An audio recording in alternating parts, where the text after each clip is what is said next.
Motormaster is here finally after an uphill battle with Amazon to try and get this 3 times for it to be just undeliverable. Big Bad Toy Store came into the rescue and actually shipped my pre-order once I made it there. And it ended up costing me a little bit less actually than if I were to order it on Amazon with the free shipping Prime gets you. So props to BBTS for that. So now that I have this boy in hand, was it worth all the waiting and all the hassle? Does it feel worth that $135 Canadian price? So I'm going to start this off in truck mode because there's a lot to get through.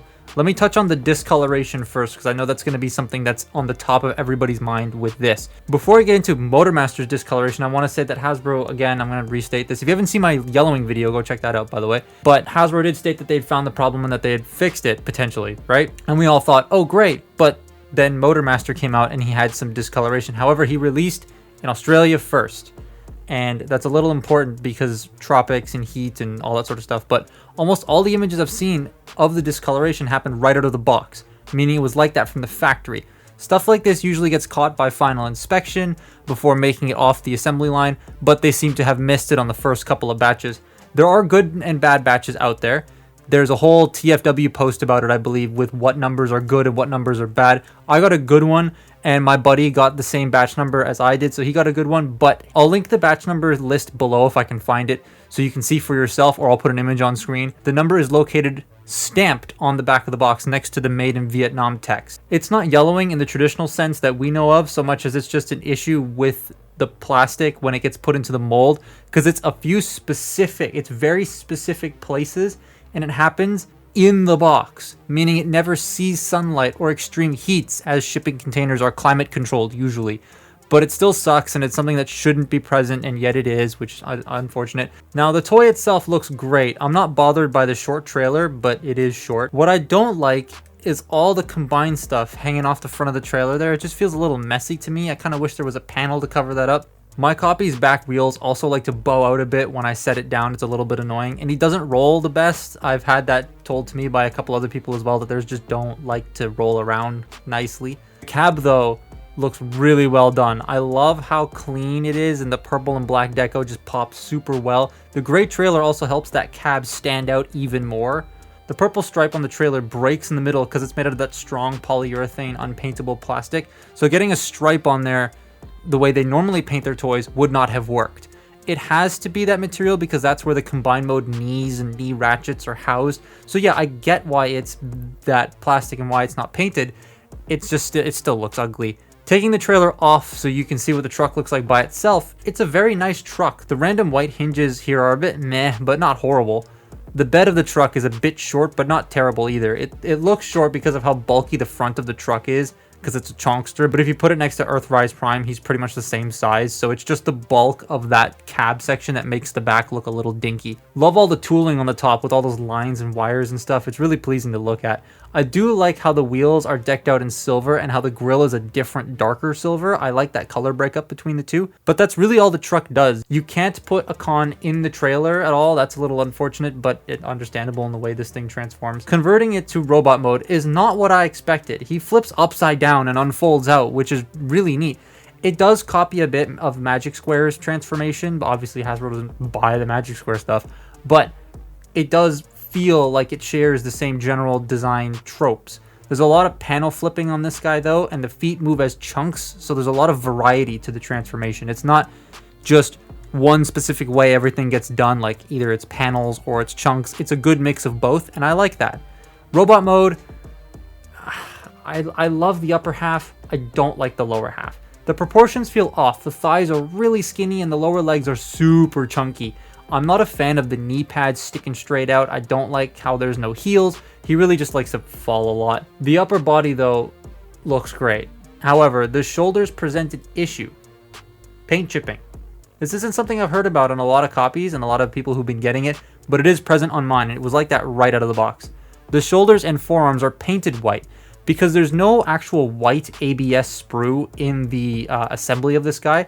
It's just the joint plastic, the polyurethane, which is unpaintable, so they couldn't put the Decepticon symbol on it, which is probably why they went with black plastic and painting it white. Like, I get why it's like that. but I wish they'd used a better paint on this dude, or just forgot about the Decepticon symbol and made it the polyurethane, because it would have just not chipped. It doesn't even feel nice in the hand, and I'll get to that later. Standing there with Dragstrip, he does look epic. I can't wait for Wild Rider to release in Canada. He's the deluxe of this wave that I'm the most excited about, so I'm really excited for that thing. Now, the biggest issue I have with this toy is how it feels. The plastic feels fine. Like, on its own, it feels alright. It feels the same as Dragstrip. But the last commander we got was Rodimus. I'm omitting the Shatterglass Jetfire because that's just a redeco. The last commander we got was Rodimus. And one of the reasons Rodimus was priced at a commander price point was because his plastic quality was super friggin' good. Everything feels extremely strong and robust on this guy, other than the spoiler, which I've seen a couple bad things about, which is pain. Rodimus's budget was put more towards his engineering, and because his engineering is so intense, they had to make the plastic stronger to support a lot of the different ways he transforms. So he feels amazing. But after getting Rodimus, I was expecting Motormaster to feel the same, but it's not. It's not bad by any means, but next to Rodimus, it feels cheap. It feels like I bought it off Sir Toys in a way. I feel like I have to be more careful with this guy. Granted, they do have a lot of metal springs and design to pay for in the trailer with the combined mode, so I get why the plastic ain't up to snuff like Rodimus. Plus, Motormaster's engineering is not going to shatter the toy if he's made it of normal ABS, so I know why he's not made of the same material as Rodimus, but it just doesn't feel nice to me, and that's where that whole $135 might be a little expensive. Posing him is great. He has all the modern joints, including ankle swivels due to the transformation, but I really wish he had heels. A lot of the poses I want to do get ruined because of the balance. Not to mention, he doesn't have any forward and back tilt at the ankles, which is a joint I hate them not including on Transformers. You do it on your Marvel Legends, you do it on your Black Series, just put it here. A little hinge would be just real nice, because the ankle tilts really lock you into a specific way of posing it, and I wouldn't have noticed that until someone pointed it out to me, but now that they pointed it out, I really do notice it, and it does bother me. The trailer becomes a base, and it looks alright, but like, why does he not have the airlock system on the side? Why? They put it on Metroplex, who doesn't even turn into a base, but they didn't put it here on a thing that does turn into a base. I don't understand why they did that. Like, the whole standards thing I mentioned in Topspin's video, which you should check out by the way, they kept the Titan Master standard. They will not keep, they've changed the base mode connection thing twice already. It just bothers me. But now on to something that everyone's buying this for, the combined mode. Now, the G1 character model is like dumb. It makes it hard to make a combiner at this price point, and Hasbro went for the man wearing cars route, but in a very interesting way, at least for the arms. The trailer becomes the combined mode, and you mount the cars onto it, and it splits Dragstrip in half by itself, which is really clever. I'll show you that in a little bit. But I also like how Motormaster actually becomes a portion of the combined mode, not just shoved in the back. I was expecting it to be like the Magic Square one, where you just shove him in the back and call it a day, but he actually forms the head and the shoulder joint connections for the arms. So I do like how he's integrated in some capacity to actually make him feel useful. Okay, I just want to talk about this because this is just super cool. So the way that Magic Square did its combined mode thing, this guy's very delicate now, by the way. You can split the arms in half, like just manually, and plug them on. You can plug them on as one whole piece with the hand. You can plug them on as wings. You can do whatever you want, right? But you have to manually do all that. And I gotta be careful, otherwise this dude's gonna fall apart. But with Dragstrip here he is. Really cool the way that Hasbro has decided to make this work automatically. So you have all those little pegs on the bottom of that there, and all the little holes in the bottom of that. Well, when you combine all the pegs and tabs and things together, get it all nice and snug, you bend the arm. Oh, come on, you did it earlier. There we go. And it just splits by itself. That's just clever. That's just really clever and really cool, and I very much appreciate that. I'll talk about that more in a bit. This looks really good. This is the best part about the toy, and it shows. The detail on display, the color distribution. While there isn't a lot of color, it's placed in such a way that it looks good. The legs have gaps, but that's not an issue because the cars press these spring buttons in to fill them out. One of mine gets stuck, but it pops back out. That's no big deal. I am not a fan of how thick the knees are. The folded panels stick out a lot on the front. What I really don't like is how this piece goes nowhere. Per the instructions, it just sits here off to the side. Now, I know I've said I'm okay with parts forming so long as the piece is a place to go, but this doesn't, and I'm not okay with it. I can see it being used as like a deployable turret, all video game Ironhide-like, but yeah, it just kind of hangs out there and it annoys me. Now, there was some talk about Combiner Wars limbs plugging into this guy, and while Mark, again, the designer, said that it was doable, it's not ideal. I also don't have any Combiner Wars hand-foot pieces anymore. I don't know where they are, but whatever. Now, I wanted to see if I could actually get Motormaster's legs into a Combiner Wars torso, and that doesn't work either because there are these little tabs that stick out to secure it a little bit more into Motormaster. However, if you're brave enough to cut those off, then you could probably plug them in to a Combiner Wars torso, but I really wouldn't advise it. Posing on the combine mode is pretty much exactly the same as the robot, but listen to how this sounds.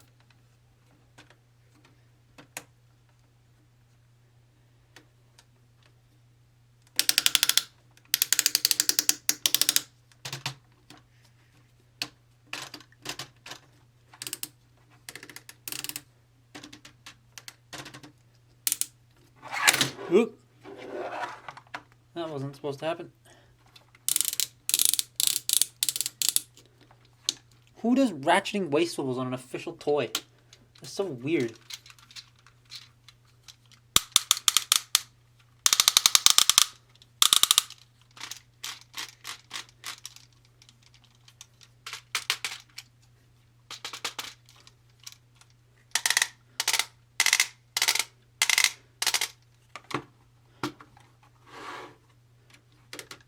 I still can't get over the ratcheting wrist swivels. That is a modern toy making those noises. Even Black Zarax ratchets didn't feel that great. At the end of the day, I do still like it. It's neat, but ultimately, I don't feel it's worth the asking price-ish. 100 to 110 probably, but 135 Canadian or 140 Canadian at Toys R Us because I don't know what they're doing. It just doesn't feel that worth it to me. It's cool and neat, and I'm glad they found an interesting way to do combiners. It just didn't meet my expectations. Granted, this is an incomplete play pattern right now. We only have 3 of these figures officially released to the general public. So it's not complete yet, and that play pattern just isn't there. Most likely when all 5 Stunticons are out and in front of me, I will probably change my mind. But as it stands right now, I have my little gripes with it, and those little gripes do drag my opinion down a little bit on this guy. It's cool. I like it. I don't want to sound like I hate the toy because I don't. I've been messing with it constantly ever since I got it with a mix with a bunch of other things. But at the end of the day, I still like Rodimus as a commander a lot more. Now, Skylynx, on the other hand, I did also get, and he's amazing. But if we're looking at the Voyager commanders that come with extra bits, I like Rodimus more.